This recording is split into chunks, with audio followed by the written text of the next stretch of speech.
Welcome back to city news. సొంత భూమి కలిగిన రైతులు ఫార్మర్ రిజిస్ట్రేషన్ చేయించుకోవాలని తెనాలి ఏడీఏ ఉషారాణి తెలిపారు. అదేవిధంగా ఇంకా ఈకేవైసీ చేయించుకునే రైతులు తప్పనిసరిగా ఈ పంటతో పాటు ఈకేవైసీ కూడా చేయించుకోవాలని ఆమె విజ్ఞప్తి చేశారు. ఇకపై ప్రభుత్వ సంక్షేమ పథకాలు పొందాలంటే రైతులు తప్పనిసరిగా ఫార్మర్ రిజిస్ట్రేషన్ చేయించుకోవాలని ఆమె కోరారు. ఫార్మర్ రిజిస్ట్రీ అనేది జరుగుతూ ఉంది రైతు సేవా కేంద్రాల్లో.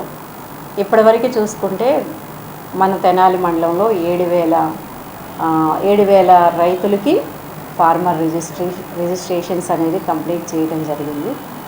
అలాగే 6,750 కొల్లిపర మండలంలో ఫార్మర్స్ రిజిస్ట్రేషన్స్ కంప్లీట్ అయినాయి. అట్లాగే 7,700కి మన దుగిరాల మండలంలో ఫార్మర్ రిజిస్ట్రేషన్స్ కంప్లీట్ అయింది.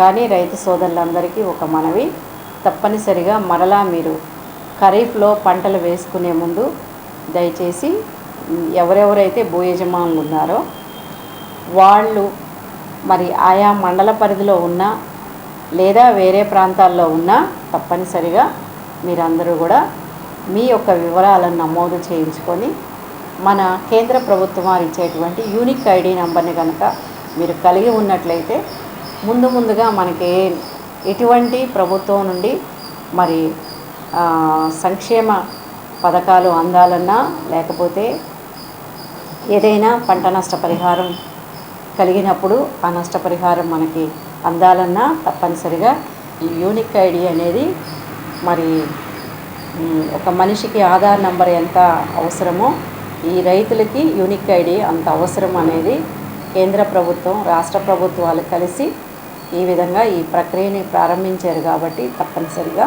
ఈ అవకాశాన్ని రైతు సోదరులందరూ ఉపయోగించుకోవాలని కోరుకుంటున్నాను. దళిత క్రైస్తవులను ఎస్సీ జాబితాలో చేర్చాలని బహుజన సమాజ్వాదీ పార్టీ రాష్ట్ర కోఆర్డినేటర్ పరంజ్యోతి డిమాండ్ చేశారు. మంగళవారం తెనాలి వచ్చిన ఆయన ట్రావెలర్స్ బంగ్లాలో ఏర్పాటు చేసిన విలేకరుల సమావేశంలో మాట్లాడారు. ఆంధ్రప్రదేశ్లో 80% మంది దళితులు క్రైస్తవులుగా ఉన్నారని, వారిని ఎస్సీ జాబితాలో చేర్చాలని కోరుతున్నప్పటికీ కేంద్ర రాష్ట్ర ప్రభుత్వాలు పట్టించుకోవటం లేదని, అంశాన్ని ప్రజల్లోకి తీసుకువెళ్లేందుకు ప్రచార మరియు ఉద్యమ కార్యక్రమాన్ని చేపట్టనున్నట్లు పరంజ్యోతి తెలిపారు.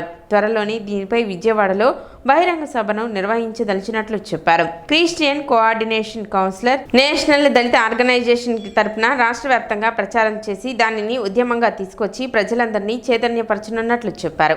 ఆంధ్ర రాష్ట్రంలో దళితుల్లో దాదాపుగా 80% క్రైస్తవులుగా ఉన్నారు.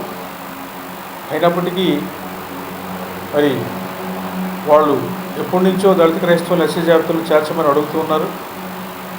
కానీ రాష్ట్ర ప్రభుత్వాలు కానీ కేంద్ర ప్రభుత్వాలు కానీ దాని గురించి పట్టించుకోవటం లేదు. ఈ సందర్భంగా మేము మీ దృష్టికి తెచ్చేది ఏంటంటే, ఈరోజు దళిత క్రైస్తవుల్ని ఎస్సీ జాబితాలో చేర్చాలంటే అది కేంద్ర ప్రభుత్వం తీసుకోవాల్సిన నిర్ణయం. అది కేంద్ర ప్రభుత్వంలో మరి పరిపాలిస్తున్నటువంటి బీజేపీ పార్టీ ఏదైతే ఈ రోజున చెప్తున్న విషయాలు ఒకసారి చూస్తే మరి మైనారిటీల అంశంలో చాలా విచిత్రమైనటువంటి వాదనలు చేస్తూ ఉన్నారు. ఈ మతపరమైనటువంటి రిజర్వేషన్లు రాజ్యాంగ విరుద్ధం అని చెప్పేసి వాళ్ళు వాదిస్తూ ఉన్నారు. అంటే ఏ కాంటెక్స్ట్లో వాదిస్తున్నారంటే, ముస్లింలకి మతపరంగా రిజర్వేషన్లు ఇస్తున్నారని, కాబట్టి ఇది రాజ్యాంగ విరుద్ధమని, రాజ్యాంగంలో కులపరంగా రిజర్వేషన్లు ఉన్నాయి కానీ మతపరంగా రిజర్వేషన్ లేవని చెబుతూ ఉన్నారు. బాబాసాహెబ్ అంబేద్కర్ రాసినటువంటి రాజ్యాంగం ప్రకారం ఆయన కూడా దీనికి వ్యతిరేకమని కూడా మాట్లాడుతున్నారు. అంటే దళితులు హిందువులుగా ఉంటే రిజర్వేషన్లు ఇస్తారు అంటే అది మతపరమైన రిజర్వేషన్లు కాదా? అంటే ఈ డబుల్ స్టాండర్డ్ మెథడ్ ఏంటి మీరు? అంటే దళిత క్రైస్తవులకి ఎస్సీ జాబితాలో చేర్చాలంటే వాళ్ళు హిందువులుగా ఉండాలి అనేటువంటి చెప్పడం మతపరమైన అంశం కాదు. అయితే ఈ కులాలకు సంబంధించిన వాళ్ళు హిందువులుగా ఉంటేనే రిజర్వేషన్ వర్తిస్తే అనేటువంటిది ఒక పేరా ఉంది. దాన్ని తీసివేయమని చెప్పేసి మేము డిమాండ్ చేస్తున్నాం. త్రిపుల్ తరఫున దళిత క్రైస్తవులకి ఖచ్చితంగా ఎస్సీ జాబితాలో చేర్చాలనేటువంటి అంశం మీద మేము ఆంధ్ర రాష్ట్రంలో మరి కార్యక్రమాన్ని, ఒక ప్రచార కార్యక్రమాన్ని, అలాగే ఒక ఉద్యమ కార్యక్రమాన్ని తీసుకోబోతున్నాం. విజయవాడలో దీని మీద ఒక బహిరంగ సభ కూడా, ర్యాలీ కూడా నిర్వహించదలుచుకున్నాం. దానికోసం త్రిపుల్ తరఫున, క్రిస్టియన్ కోఆర్డినేషన్ కౌన్సిల్ తరఫున, నేషనల్ దళిత్ ఆర్గనైజేషన్ తరఫున కూడా మేము ఈ రోజున రాష్ట్ర వ్యాప్తంగా ప్రచారం చేసి మరి పెద్ద ఎత్తున దళిత క్రైస్తవులు సమీకరించి దీన్ని ఒక ఉద్యమ రూపంగా తీసుకొచ్చి ప్రజలందరికీ ఈ విషయాన్ని తెలియజెప్పేటువంటి విధంగా మేము ప్రయత్నం చేసి ఈ హక్కు సాధించేదాకా దళిత క్రైస్తవులు ఈ ఉద్యమాన్ని కొనసాగిస్తారని చెప్పి సందర్భంగా మేము తెలియజేస్తున్నాం. విశ్రాంత డిఎస్పీ చందు వెంకటేశ్వరరావు ఆధ్వర్యంలో స్థానిక మహాత్మా గాంధీ ఆశ్రమ వాసులకు ప్రత్యేక భోజనం ఏర్పాటు చేశారు. మంగళవారం బురిపాలెం రోడ్లో గల శ్రీ మహాత్మా సేవాశాంతి ఆశ్రమంలో రిటైర్డ్ డిఎస్పీ చందు వెంకటేశ్వరరావు తన మనమరాళ్లు చందు అద్విక దుర్గ, చందు ఇషిత శరణ్య దుర్గల పుట్టినరోజు మరియు నిమ్మగడ్డ గోపీచంద్ పుట్టినరోజు సందర్భంగా భార్య యామిని ఆశ్రమ వాసులకు ప్రత్యేక భోజనం ఏర్పాటు చేశారు. సేవా కార్యక్రమంలో రిటైర్డ్ డిఎస్పీ వెంకటేశ్వరరావు మాట్లాడుతూ వ్యవస్థాపకుడు వజ్రాల రామలింగాచారి నిస్వార్థంగా చేస్తున్న సేవలకు ప్రతి ఒక్కరూ ఆశ్రమానికి సహకరించాలని సూచించారు. ఆశ్రమం గాంధీ చౌక్ నుండి షిఫ్ట్ అయిన తర్వాత కొంత దూరం అనిపిస్తుందన్నారు. అద్వికా దుర్గా, వాళ్ళ తండ్రి కిరణ్ కుమార్, తల్లి వెంకటలక్ష్మి, అలాగే ఇషిత శరణ్య దుర్గా, తండ్రి వినయ్ కుమార్, జ్యోతి కళ, వీళ్ళు అమెరికాలో ఉంటున్నారు. మాకు మనవరాళ్ళు లేని కొరత వాళ్ళు తీర్చారు. వాళ్ళ పుట్టినరోజు సందర్భంగా, వాళ్ళకి తెలుగు కూడా సరిగా రాదు, వాళ్ళ పుట్టినరోజు సందర్భంగా వాళ్ళకి ఏదో ఒక ఆనందం కలిగించాలని ఇంత దూరంలో ఉండి కూడా మేము ఈ చిన్న కార్యక్రమం అరేంజ్ చేసి వృద్ధులకి అన్నదానం చేసి ప్రతి ఒక్కరూ ఇంకొకరు సహాయం చేయాలి. సెంటర్లో ఉన్నటువంటి అప్పుడు గాంధీ చౌక్లో ఉన్నప్పుడు కూడా, ఇప్పుడు కూడా ఇక్కడికి వచ్చిన తర్వాత కూడా ఇట్లా చిన్న చిన్న ఫంక్షన్లు చేస్తున్నాం. ఇంకా ఇలాంటివి కొన్ని చేసి అందరూ సహకరించాలని చెప్పి, ప్రజలకు కూడా దీన్ని అర్థం చేసుకోవాలని చెప్పి, దీన్ని దినదినాభివృద్ధి చెందేటటువంటి ఆశ్రమాన్ని ఈ అడ్మినిస్ట్రేషన్కి సహాయపడాలని చెప్పి కోరుకుంటూ రామలింగాచారి మాట్లాడుతూ ధర్మదాతల హృదయాలలో గాంధీ మహాత్ముడు, కస్తూరి మాత సేవలకు ప్రేరణ కలిగించుతున్నారని, అందువల్ల ఆశ్రమం కొనసాగుతుందని పేర్కొన్నారు.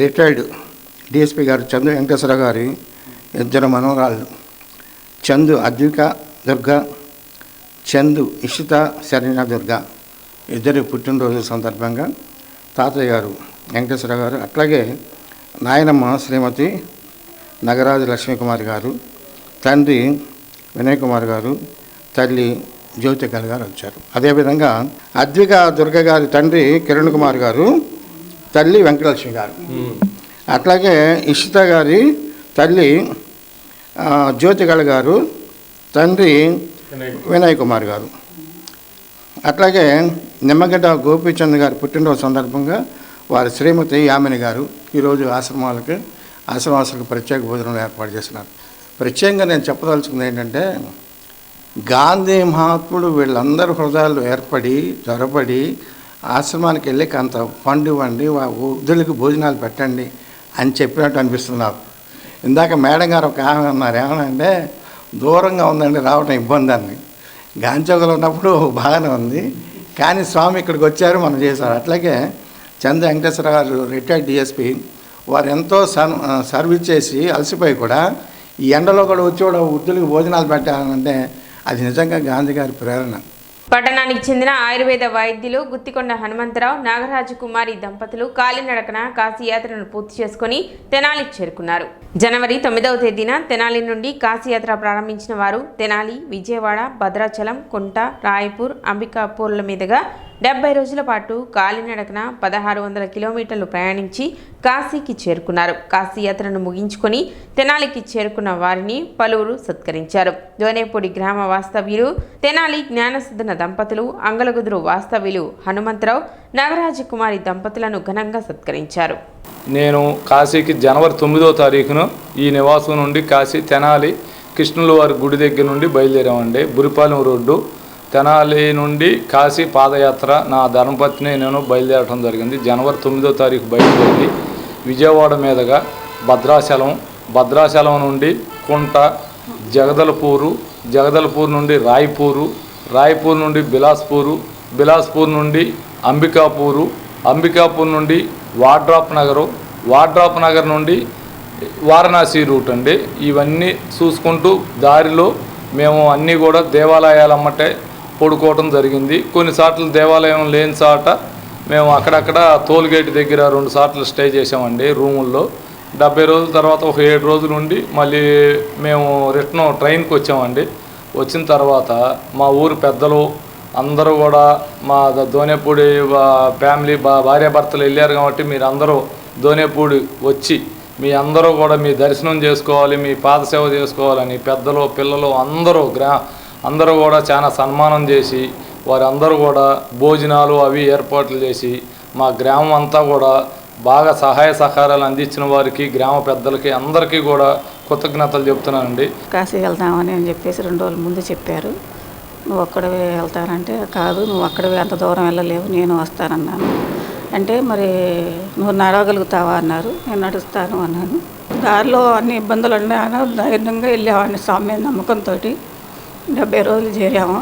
ఫస్ట్ వినాయకుడి దర్శనం చేసుకున్నాము, కాలభైరవుని దర్శనం చేసుకున్నాము, అమ్మవారిని దర్శనం చేసుకున్నాము, తర్వాత మహాదేవుని దర్శనం చేసుకున్నాము, తర్వాత నా విశాలక్షమ్మని దర్శనం చేసుకున్నాము, సంకటమాతాజీని, చంద్రదేవుల వారి పితామహ మహాత్రిపుర సుందరదేవిని, మరి తిలాద బండేశ్వరి వారాహిమాతని అందరిని దర్శనం చేసుకున్నామండి.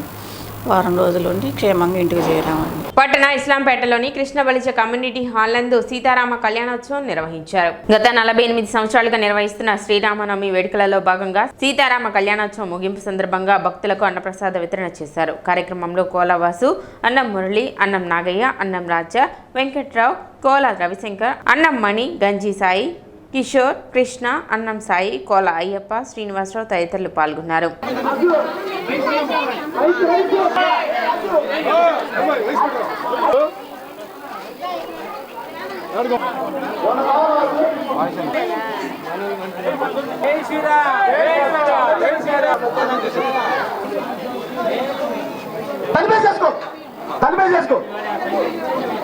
కిషోర్ గారు ఎక్కడ ఉన్నారు అన్నారా అన్న అక్కడ ఉన్నా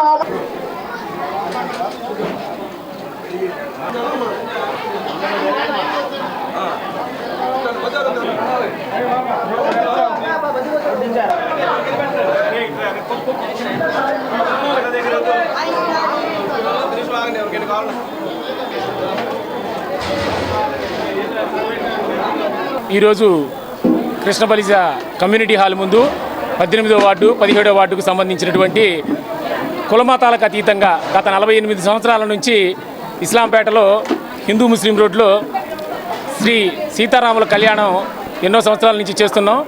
చాలా ఘనంగా చేస్తున్నాం. ఎందుకంటే ఈ కార్యక్రమంలో మాకు కులం లేదు, మతం లేదు, అందరూ సమానం అని చెప్పి అన్నదమ్ముల్లా కలిసి ఉండి ఈ కార్యక్రమాన్ని జరుపుతూ ఉన్నాము. దీనికి ఎంతోమంది చందాల రూపంలో వారి వంతుగా ఈ అన్నదానానికి ప్లస్ రాముల వారి కళ్యాణానికి ప్రతి ఒక్కరూ కూడా సహకరిస్తున్నారు. ప్రతి గ్రామంలోనూ కూడా శ్రీ సీతారాముల వారి కళ్యాణం చేస్తాం మేము ఎంతో ఘనంగా చూస్తూ ఉన్నాము. ఈరోజు అన్నదాన కార్యక్రమం 1000 నుంచి 1200 మందికి జరుగుతుంది. ఈ కార్యక్రమం ప్రతి ఒక్కరూ కూడా చందాలు ఇచ్చి వారి సహాయ సహకారాలు మాకు తెలియజేస్తున్నారు. నా చిన్నతనం నుంచి ఇక్కడ శ్రీరామ ఉత్సవాలు ఘనంగా జరుగుతున్నాయి. 18వ వార్డు ప్రజలందరూ 17వ వార్డు ప్రజలందరూ ఈయనకి సహకరిస్తున్నారు. కుల మతాలకు అతీతంగా శ్రీరాముని ఉత్సవాలు ఘనంగా 3 రోజులు జరుగుతున్నాయి. కుల మతాలకు అతీతంగా జరుగుతున్నాయండి. ఈరోజు అన్నదాన కార్యక్రమం సుమారు 1500 మందికి అన్నదాన కార్యక్రమం. కమిటీ కుర్రోళ్ళందరూ చాలా చక్కగా సహకరిస్తున్నారు. అలాగే భక్తులందరూ చక్కగా భోంచేసి శ్రీరామనవమికి జై అని చెప్పి పోతున్నారు. జై శ్రీరామ్. సిటీ న్యూస్ ముగించే ముందు ముఖ్యాంశాలు మరోసారి.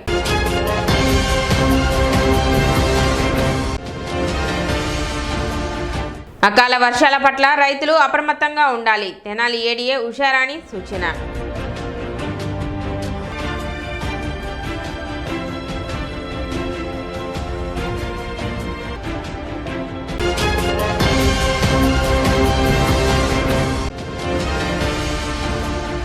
దళిత క్రైస్తవులను ఎస్సీ జాబితాలో చేర్చాలి. బహుజన సమాజ్వాదీ పార్టీ రాష్ట్ర కోఆర్డినేటర్ పరంజ్యోతి డిమాండ్.